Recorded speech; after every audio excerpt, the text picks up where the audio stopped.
what is your feeling now na, you know, ikaw ang ikaw ang nagtanim? No, I am a big follower and big believer of Coach Tai, and I think he's done wonders for the Ateneo Volleyball program. But I think we need to ask that question. What is your, anong pakiramdam mo na? Masaya ako eh. Even if they say, parang okay lang, nagsusweet sour ka lang naman. Di ba? Hindi talagang masaya ako. Because I'm also proud of it. Iniwan ko yung Ateneo nang hindi ko sila tinalikuran.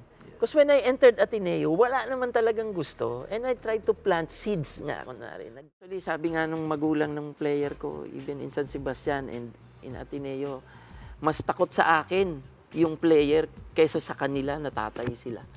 Kasi araw-araw, for 5 years nitong batang ito, kasama mo araw-araw, from morning until afternoon, problema lahat. Tayo na yung second father, di ba?